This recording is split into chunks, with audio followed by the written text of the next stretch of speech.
ngayong araw na to, ang araw kung saan ay babayaran na po natin yung lupa.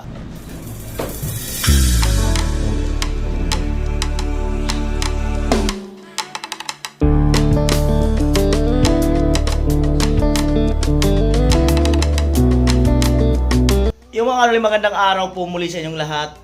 At ngayong araw na to, ang araw kung saan ay babayaran na po natin yung lupa, no, na yung katabi mismo dito sa bahay ni Chinchin. At kasama ko yung may-ari ng lupa, si Lola, tapos siguro 2 witness, at pupunta kami doon sa kay attorney, no, para magpa-notaryo.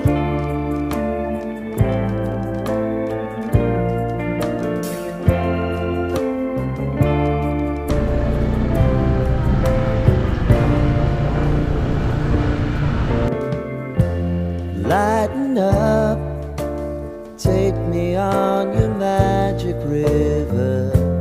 Tell me all your dreams align. Sign me up and tell me about the... Ang witness ay paparating. Yan. Alright.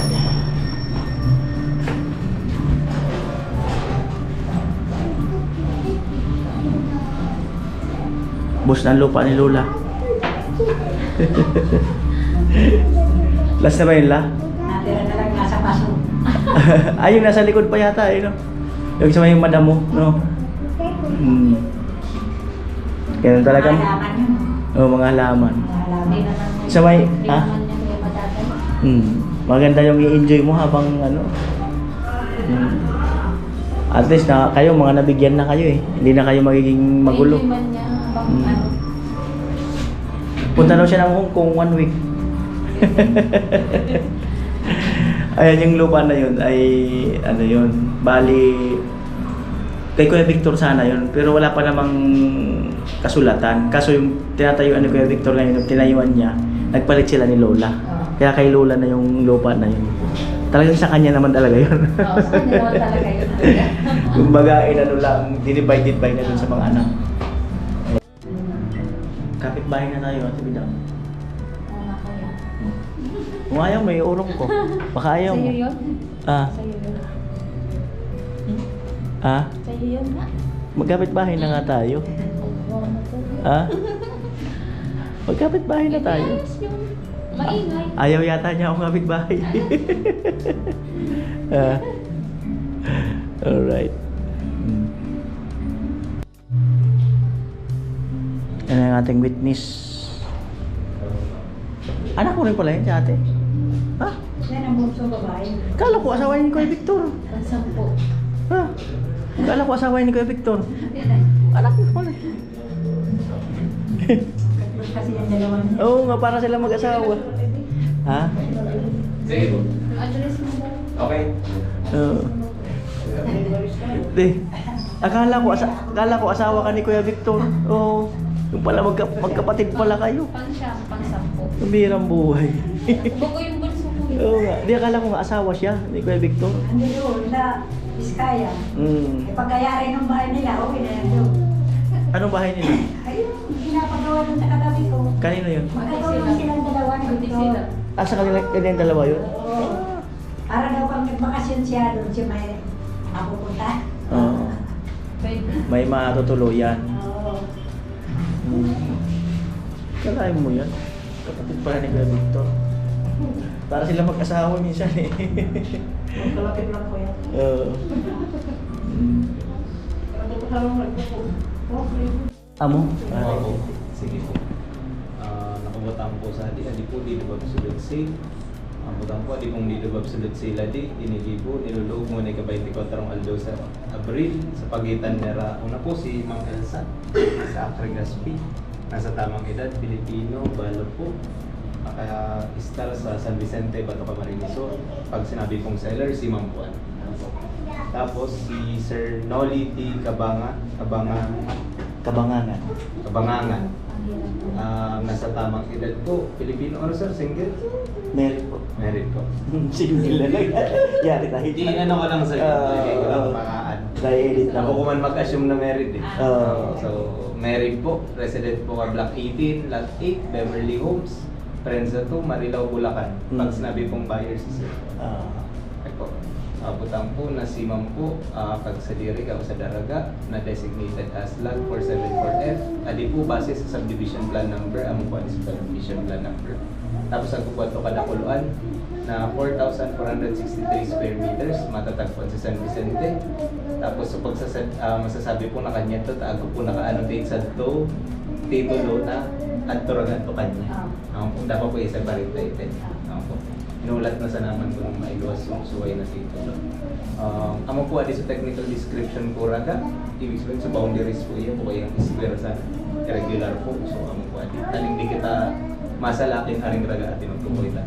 Nya si ma'am po nag-offer na ipabakal sa portion po, para tisa na po kanding raga niya na kuha 4,463 square meters. So in-offer po niya 84 square meters. Tama sa ngamin ang karapatan ni ma'am Sabto. At ngamin na improvement na mabayad sa ito kaya nagpo-building, kaya nagpo-pawoy, ngamin na ito pinapabakal. Ako. Tapos si sir po, ikaw sir, nagtubod po ikang bakalo na ito sa halagang 142,800. Ito po pinumpute na sir sa 1,700 per square meter. Opo. Times 84, ano po, di ba mga okay. At ito pong raga ito, di po nakasangla, hindi sa ipaman, di binakal bago di barakala na, di po pinabakal ni ma'am. Yang one po in consideration po halagang 142,800 at to po sa di po papel nakabutang na at to na-receive na ni ma'am, ina-acknowledge mo na ma'am, so no need na po sa separate na papel na acknowledgement receipt. Adi po amo na po adi same na acknowledgement receipt. Bayad ko na lang sa kanya. Opo. Si Uno, Tanong, Kinakubaloy. Basta kung kami na nakabutang sa doon, ay mo na. Diba? Tapos si Ma'am Lenny R. Pugong po. Tama po din mga spelling. Binasi ko sa naman po sa to ID. Lenny R. Pugong. Tama po. E di pong part di acknowledgement, ako naman po ang nagpirma sa di baba. So di ko na po i-explain thoroughly. Nakaputang sa naman po sa nakamupong, nagpirma ka di, sa di atubangan po, tapos dapo kanina nagpirit na magpirma, naintindihan po yung Tama po. Okay na po. Okay na po kamo kada, ako nga, ako po gusto ng Automatic na po yan, nakanotaryo. Opo, inonotaryo ko po. Need na po sir magbutang sa documentary stamp, so ato naman po. Okay. Okay na po. Okay. Ayan, at 142,800. So dito ko na rin lang sila bayaran.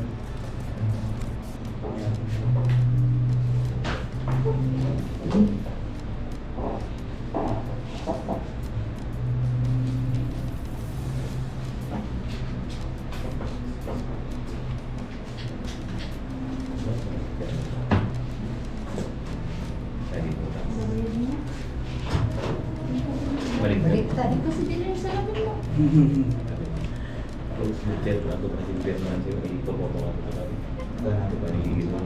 Ate Bidal, pakilila. Ikaw ang sekretary ng mga 100 yan.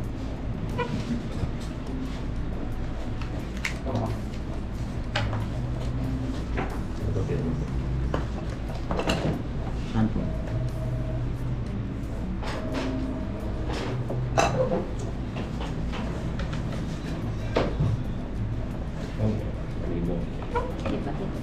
Sir? Silang po.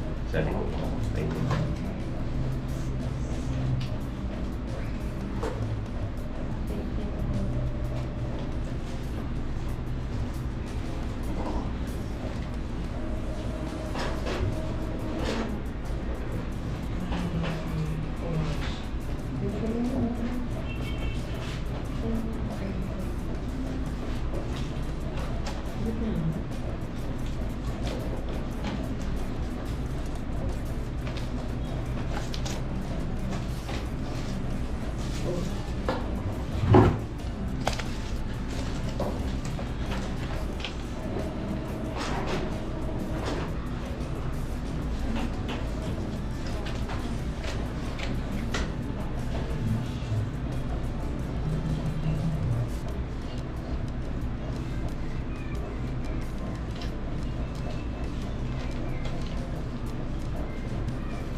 10.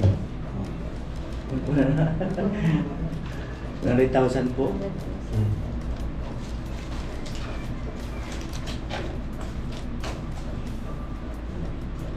At ito, kagilang. 142,800.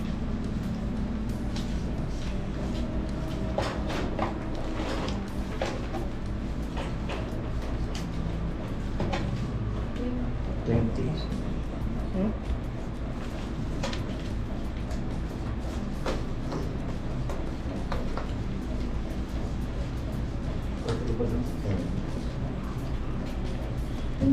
Forty. Ano yun? 42,800. So, 42. Kaya may supli ko ako 200. Alright.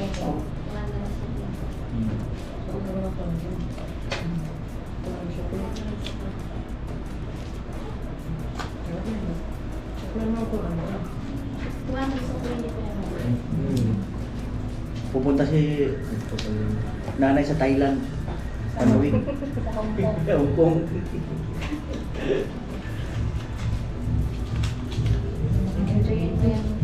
Doon na lang. Doon na lang. Mga wala Isang akong buwan lang din.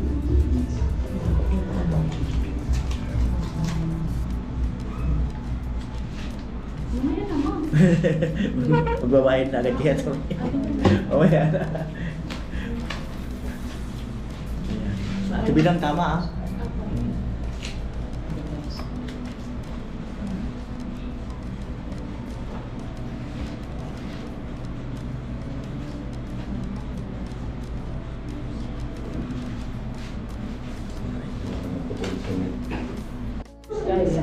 Layo.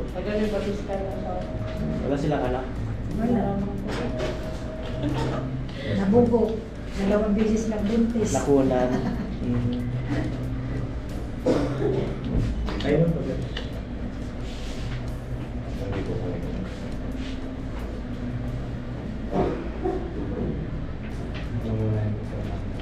Makaampon na sana, nabawi.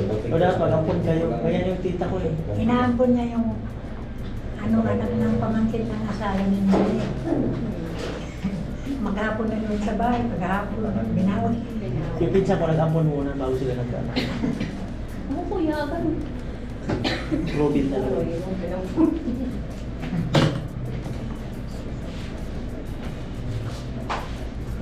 Dalawang beses na yan nag-ampon, laging nababawi. Tilo. Forever na yun. Ako yung yung anak ng kapatid ko pinang ako. Tapos sama ko na sa Ma'am, Lindsay. bakit? Ayun.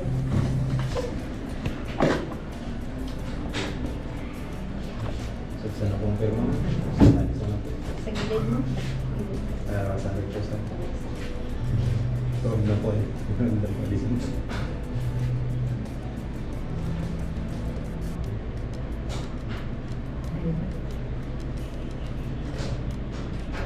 Sir.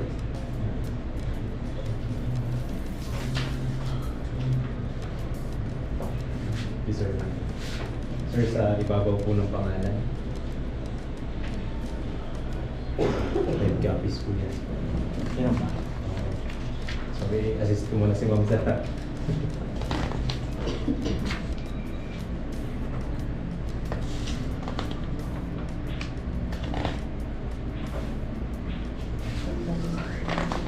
Hindi lang yan. Meron pa sir dito po. Dito lang.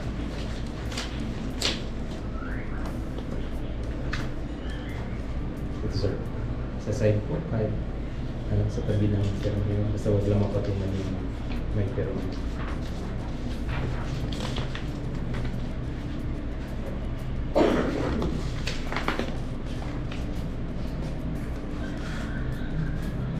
Ito ba sir? Dalawa po. Ma'am? Sa iba po ba ang aral? Sa ito ba? Ito sir?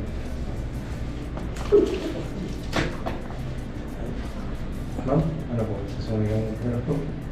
Witness? Sa lisan na po. Tawa po sa lisan ng mga patungan na ibang ka.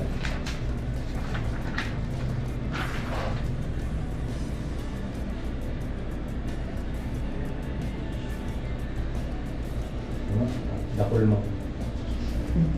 Dakol ko agad pero Superman para di mabalyo ang mga page.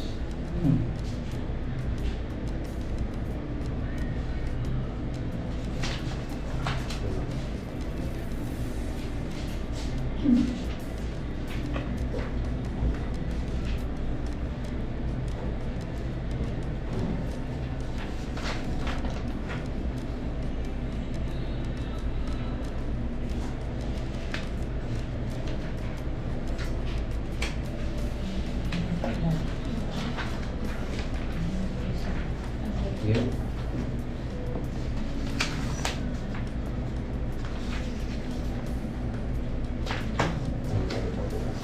Saan po ibubuka nila?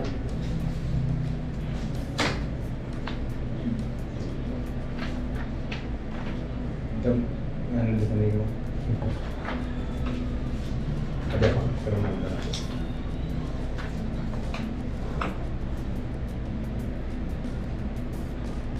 Hindi po nag-witness. Nabayad man ninyo na. Di man po sila tinirit magpirma. Ako. Oo.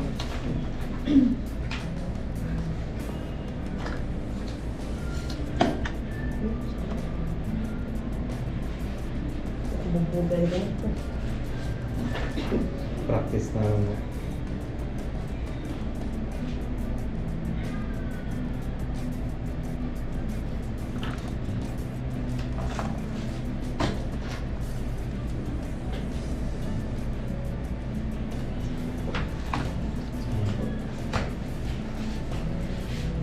Yan lang ba? Di, pantayan mo sa natin.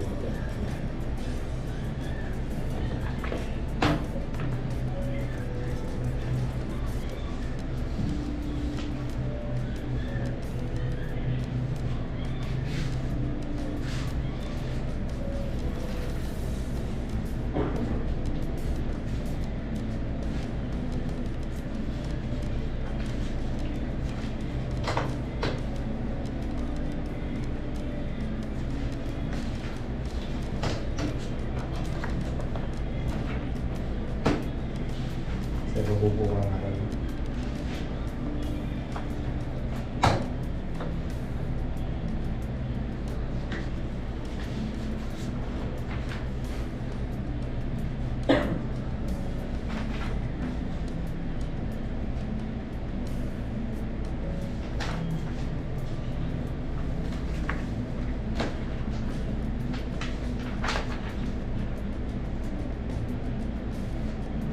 Ano po? Yan lang po. Sariwan ko lang.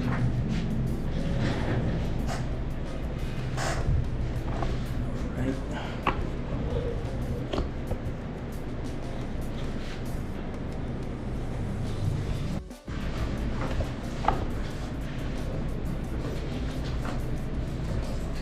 Sir. So, ito na po yung kopya. Paano po total dalawa kami, ganun? Kayo po kung paano yung natin. Basta at least may kopya yung Isa na lang sa lula. Oo. Kasi ipapaayos ko na rin ito. Yung sa, kasi para maibigay ko ito. Wala na kayong lupa. Meron pa na. Meron pa naman pala. Ayan. So, abangan kasi mayroon pa pala sila na 150 square meter sa kanya. Alright, so okay na siguro. Okay na. Ayan, labasan na. At mag-i-bike na lang sila kasi mainit nga eh. Mainit. Ayan. Sige, at may pupuntahan pa ako. Kuya, Mm. salamat. Sige, sige.